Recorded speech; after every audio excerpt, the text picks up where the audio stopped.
आज हम साइकस के बारे में पढ़ेंगे। साइकस क्या होते हैं? साइकस एक जिम्नोस्पर्मिक प्लांट्स होते हैं।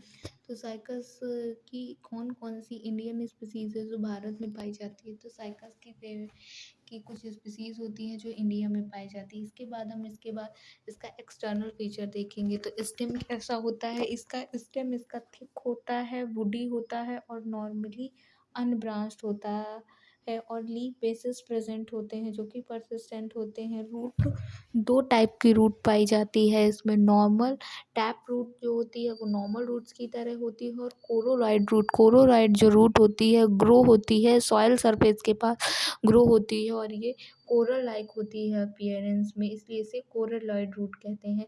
और ये नेगेटिवली जियोट्रॉफिक होती है। बाकी जो रूट्स होती हैं वो पॉजिटिवली जियोट्रॉफिक होती है, लेकिन ये कोरोलॉइड रूट जो होती है नेगेटिवली जियोट्रॉफिक होती है और पॉजिटिवली फोटोट्रॉफिक होती हैं। इसके बाद की जो स्टेम होता है, ये देखिए लीफ होती है। दो प्रकार की लीफ पाई जाती हैं, फॉलिएग लीफ और स्केल लीफ। फॉलिएग लीफ जो होती है ग्रीन होती है, फोटोसिंथेटिक होती है, मतलब फोटोसिंथेसिस करती हैं। और जो स्केल लीफ होती हैं ये ब्राउन कलर की होती है और फोटोसिंथेसिस नहीं करती हैं, प्रोटेक्टिव होती हैं नेचर में, मतलब कि प्लांट की रक्षा करती है। इसके बाद ये जो साइकस का एक्सटर्नल अपीयरेंस का आप चित्र भी देख सकते हैं। इसके बाद इंटरनल स्ट्रक्चर कैसा होता है? सबसे पहले नॉर्मल रूट का इंटरनल स्ट्रक्चर देखेंगे। तो नॉर्मल रूट के इंटरनल स्ट्रक्चर में इपिब्लेमा, सबसे ऊपर इपिब्लेमा दिया गया है। तो ये सिंगल लेयर्ड की सेल्स होती हैं। इसमें रूट हेयर्स जो होते हैं प्रेजेंट होते हैं इधर पे। और कॉर्टेक्स जो होता है, पैरेंकीमेटस होता है, म्यूसिलेज कैनाल और टैनिन सेल्स प्रेजेंट होती हैं। म्यूसिलेज कैनाल इधर पे इसमें म्यूसिलेज कैनाल और टैनिन सेल्स प्रेजेंट होती है। Endodermis single layered barrel shaped cell होती है। पेरीसाइकिल जो होती है मल्टी लेयर्ड होती है और वेस्कुलर बंडल रेडियल होते हैं और अलग अलग और डायार्स मतलब दोनों साइड होते हैं। तो ये नॉर्मल रूट। इसके बाद कोरेलाइड रूट का पढ़ेंगे। तो कोरेलाइड स्पेशल टाइप की रूट होती है जो साइकस के प्लांट में पाई जाती है। ये कोरल लाइक दिखती है, निगेटिवली जियोट्रॉफिक होती हैं और इसमें जो कॉर्टेक्स होता है तो एल्गल जोन उसमें कॉर्टेक्स में प्रेजेंट होता है। Algal zone are present in cortex of these root. इसके बाद इंटरनल स्ट्रक्चर कोरोलॉइड रूट का देखेंगे। तो सबसे ऊपर की ओर इपिब्लेमा पाया जाएगा। इपिब्लेमा की सेल सिंगल लेयर्ड होती हैं, इसमें रूट हेयर्स नहीं पाए जाते हैं। और कॉर्टेक्स तीन भाग में डिवाइड होता है। आउटर कॉर्टेक्स जो पैरेंकीमेटस होता है, मिडिल कॉर्टेक्स में एल्गल जोन पाया जाता है, हैवेर्गल जोन, और इनर कॉर्टेक्स भी इसका पैरेंकीमेटस होता है। एंडोडर्मिस बैरल शेप्ड सेल्स होती हैं, पेरिसाइकिल मल्टी लेयर। और इसके जो वेस्कुलर बंडल होते हैं इसमें भी रेडियल होते हैं लेकिन ट्राई आर्च होते हैं। और नॉर्मल रूट के जो वेस्कुलर बंडल होते हैं वो रेडियल और डाई आर्च होते हैं।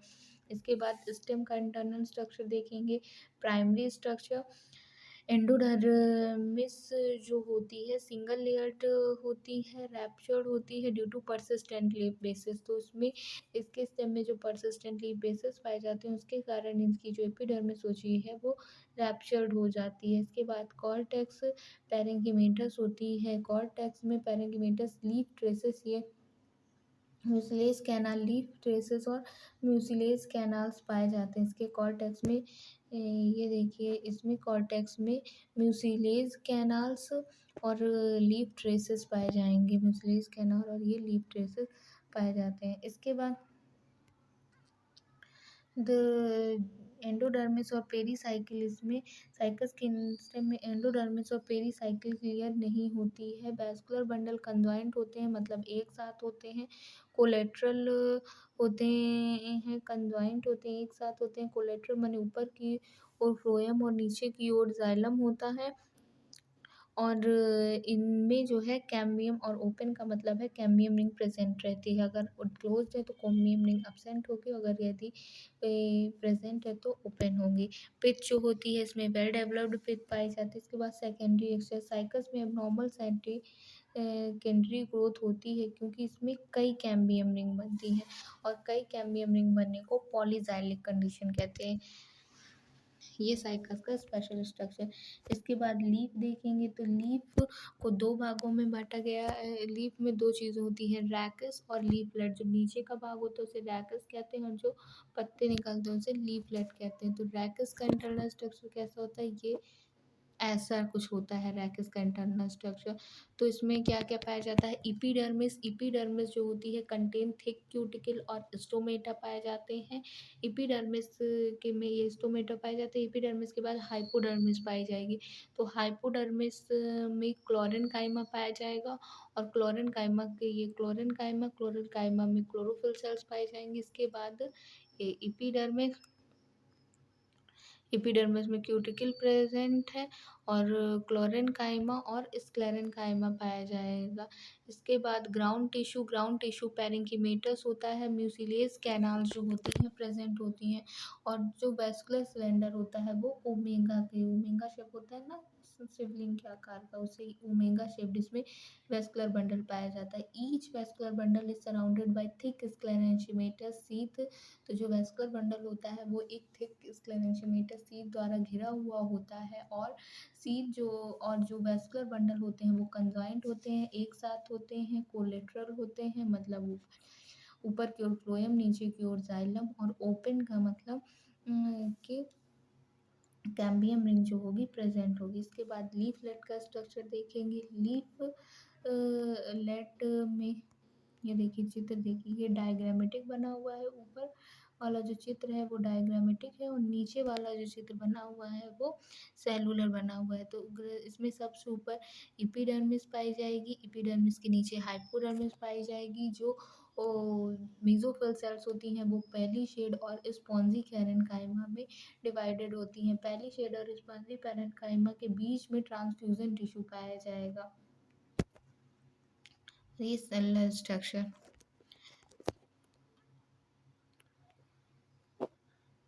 लीफलेट में epidermis, upper epidermis, lower epidermis. तो अपर एपिडर्मिस में क्यूटिकल प्रेजेंट होगी, लोअर एपिडर्मिस में स्टोमेटा भी प्रेजेंट होंगे। क्यूटिकल के साथ स्टोमेटा केवल लोअर एपिडर्मिस में प्रेजेंट होंगे, अपर एपिडर्मिस में नहीं। और इसके बाद हाइपोडर्मिस पाई जाएगी जो स्क्लेरेंशिमेटस सेल्स की बनी होती है। मेसोफिल सेल्स पाई जाएंगी जो कि डिफरेंशिएटेड होती है पहली शेड होती है पैरेन्काइमा में, और पहली शेड पैरेन्काइमा कॉम्पैक्ट सेल्स होती हैं। ये बना हुआ पहली शेड पैरेन्काइमा कॉम्पैक्ट सेल्स होती हैं और नो एयर स्पेस नहीं पाए जाते, और स्पॉन्जी पैरेन्काइमा में लूज सेल्स होती हैं और लार्ज एयर स्पेसेस पाए जाते हैं। पहली शेड और स्पॉन्जी पैरेन्काइमा के मध्य में ट्रांसवर्सली इलोंगेटेड सेल्स होती हैं। ये जो बनी है इन्हें कहते हैं सेकेंडरी ट्रांसफ्यूजन टिश्यू। ये सेकेंडरी ट्रांसफ्यूजन टिश्यू पाया जाता है इनमें।